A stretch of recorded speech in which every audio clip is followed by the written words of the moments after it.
Mr. Mars has a new feature. We're going to start today, driving destinations. Mr. Mars? And I started out with Houston. I mean, it's local, and it's a good place to start on a Memorial weekend.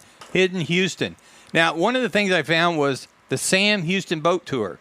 Now, this offers a free opportunity for families to explore one of the busiest ports in the United States. Now, this is a 90-minute cruise. Takes passengers along the Houston Ship Channel aboard a 95-foot boat.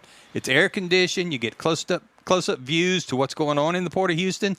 Completely different view than looking at it over the bridge and going across it. But you need to make advance reservations because this is a really popular thing to do in Houston. Buffalo Bayou Park. What caught my attention on this is 160 acres of green space in downtown Houston. Never knew it existed. Walking trails, bike paths, play areas.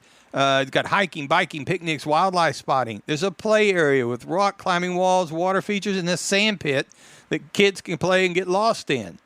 There's interpretive signs. This is a really cool place to go out and take the family and get out around nature without spending a lot of money.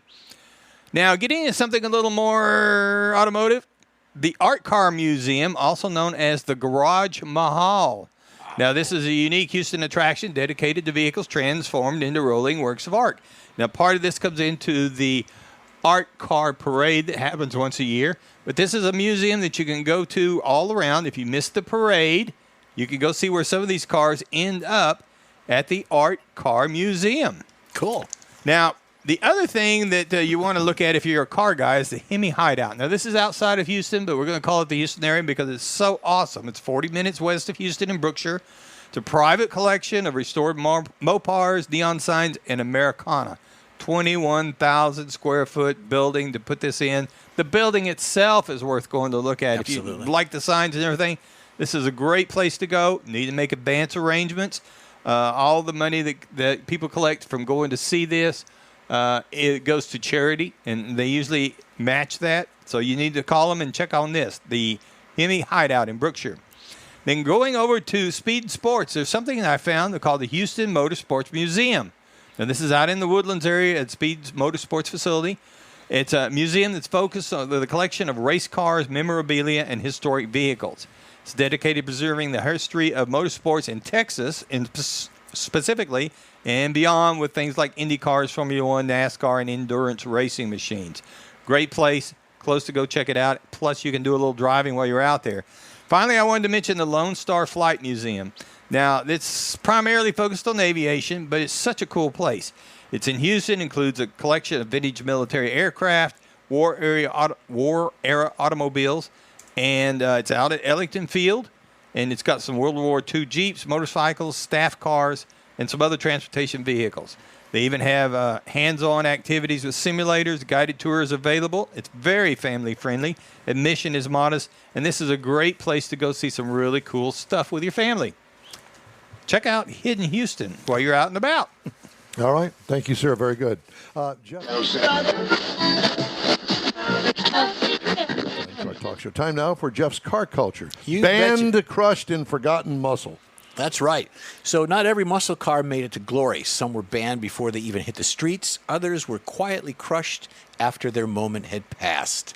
So this first one up on the block is a 1969 Chevrolet Corvette ZL1. The 69 ZL1 was technically a production car, but just barely. Chevy built just two of these, powered with an all-aluminum 427 V8 designated for racing. The engine alone added $4,000 to the price, doubling the cost of that standard Corvette and that year make model. Yep. Too expensive, too aggressive for the public roads. The ZL1 faded into obscurity, and it just well, it went didn't away. Fade that much because you got it on this thing. Well, both examples survive, but they're in private collections and not used. So next one, 71 Ford Torino King Cobra.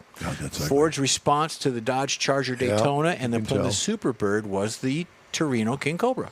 Sleek fastback and radically sloped nose, designed for NASCAR aerodynamics. That's ugly. Whoo! Only 3 prototypes were built before NASCAR Good thing. changed the rules after they built them. Said no more of that. With the program scrapped, the King Cobra never reached production. The prototypes were quietly shelved, and the 429 jet engine silenced before they could make the headlines. So wonder where that car is today. Probably It's a museum I would piece. think. It's a museum piece. 65 Pontiac Catalina 2+2. I remember 421 these. high Yes. output. Yeah, I remember buddy. these. I love that car. Pontiac's Catalina 2+2 was built to move, especially when equipped with the 421 high output engine, making 376 horsepower at the time. Though it was a full-size coupe, it had quarter-mile performance that rivaled mid-size muscle cars, but overshadowed by its GTO sibling. So it's a little bit smaller on the GTO side, but that's a beautiful car. Plus, it's a ragtop. That's good. Next one we're going to go to, Mike, is the 71 AMC Matador machine. The machine. AMC planned to follow up with the Rebel machine with a more aggressive Matador version in 71. The idea was to carry over the machine's 401 V8 and the graphics, but marketing didn't back it. They didn't like it. A few prototypes were made, but the project quietly died before mass production. What's left of the Matador machine concept is mostly photos, paperwork, and a few scattered parts. No known completed cars have survived, making it one of the strangest. Now, AMC's wait just a near minute. misses. That's a late model Tahoe back there in the back. So somebody's got that damn car. Somebody's got that there, but that's just what I can tell you. Okay. Okay. Maybe it's a Photoshop. It could be. 1966 Fairlane GTX prototype.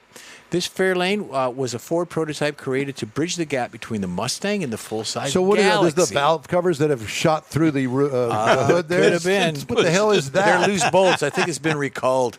God. No, but if you think about the later models of the Roadrunner and stuff, they had hoods. Not like that. That's ridiculous. Not near that tall, but I mean, It wore unique badging interior trim, reportedly tested a few suspension tweaks that would later show up on the GT and the Cobra models. It never intended for production, but after a few developmental changes, it was reportedly destroyed. What makes it interesting is how the little photographic evidence remains. One of these cars you hear about, engineering's performed, executives, all that good stuff. No one knows where it went. What? So that is It's a new can't Explorer or see that. something. Yeah, it's an expedition or something. There you go. 73. Somebody has that car. 73 Pontiac Trans Am SD 455 with an aluminum block, or as they say, aluminium block. SD was Super Duty. Super Duty 455 is already a rare piece of Pontiac history, but there's a subset of prototypes that took things further. A handful of pre-production cars were fitted with experimental aluminum blocks for weight savings and better heat distribution. Only a few were ever built, and most were destroyed after testing. None were sold to the public.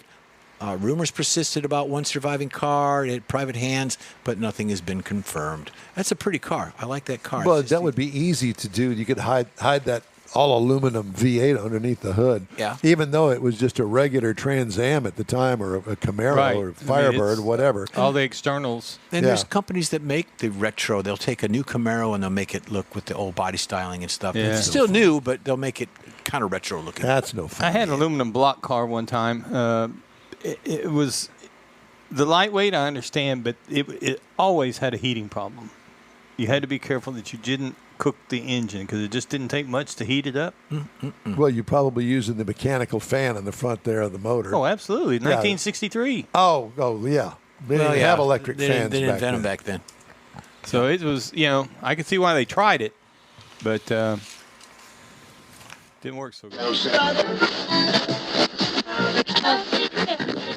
No. All right, time now for this hour's car review. I had the opportunity to drive the 2024 Ford Ranger. Now, you say, oh, well, wait a minute. It's not a 25. Well, it's a brand new one. The Ranger has been completely redesigned for 24, and they didn't make any changes, really, for 25. So take that for what you will. Final assembly location, Wayne, Michigan, at Michigan Assembly. I've been there. Available trim levels, the XL, the XLT, the Lariat, and the Raptor. I had the Super Crew 4x4 Raptor. This is a mid-size pickup truck. That's what we're going to call it anyway. Seats 5, a little tight in the back seat because it's not a full-size pickup truck now. It's all new for 24, as I mentioned. It has a Raptor-specific grille, and you would think that it has wider fenders like they have on the Raptor 150. It does not. It's the same. It has fender extensions on it to gobble up all of that big rubber, and I'll tell you about that in a minute. Front skid plate on it. Optional bedlock capable wheels with 33-inch all-terrain tires, which, by the way, is a $1,500 option. There it is right there. Yep. Exterior, I told you about that, what I liked about it. We like the F-150 Raptor look applied to its little brother, the Raptor Ranger. Now, what could use improvement? Not a big fan of the Raptor graphics, but that's just me. I like the more conservative look, so you can get it without the graphics on it. And I think that may be one of those things where they send the graphics down to the dealer, and the dealer applies them. I don't know, but I'm not a big fan of the graphics. Or they stick them in a glove box and put them on it. Well, not the glove box, but whatever, yes. yeah. Why not offer a multi-purpose tailgate? That would be There you go. just a little suggestion to Ford. Make themselves a little bit more money, and I like that multi-purpose tailgate. Interior highlights, eye-popping, contrasting color highlights throughout the cabin of the Raptor, which you can't get on the regular Ranger. Dash, well laid out, easy to find controls, awesome Sync 4 operating system, changeable instrument display, cargo and trunk room. Well, there's not a lot of room in the back seat, and you can flip the back of it up, down, whatever, and make a little bit more room, but it's just not a whole lot back there. It is a midsize. If you want to get something bigger, get the F-150. What I liked the materials. I liked the fit and finish. Awesome throughout. What could use improvement? Fuel and other essential gauges are a little bit too small on the dashboard instrument cluster. That's just for me. 3.0 liter twin turbo EcoBoost that turns out 405 horsepower, Wow. 430 pound-feet of torque, 10-speed automatic transmission. Tows 5,500 pounds, haul rating 1375. 16 miles per gallon city, 18 highway for combined to 17, and believe it or not, I got 17.2 over 281.9 miles. What I liked about it, the power. What could use improvement? Hey, if you can think of something, good for you. I can't. Ride and handling, wheel travel makes for a softer ride. Wheel travel is for off-roading. And let me tell you something. This thing doesn't ride like any kind of specific truck. Is it a softer shock? Oh, well, it's got Fox shocks on it. Okay. All right. Fox shocks for one, but the wheel travel is much more than a regular Ranger. Pricing. Base trim price. Now, we're talking about the Raptor version of this Ranger. Base trim $57,065. As tested, $60,050. If you want to just get into the Ranger, base model price $32,670. Competitors. Again, these are base model prices. Toyota Tacoma TRD $33,700, right there with it. Jeep Gladiator is a little bit more expensive, $37,895. And then Chevy Colorado ZR2 Bison, which is brand new for this year. It's Chevy's version of an off-roader. $29,500 is where it starts. Nice. And that is my review of the 2024 Ranger Raptor. You mentioned that multi-purpose, multi-use Tailgate. On a truck that's lifted like that one is, that would be even better than on a regular truck, because just not only do you have to deal with something up in there, but now you got to deal with the height because it is a raised for the off-road thing. Thank you. That would be a great ad. Yeah.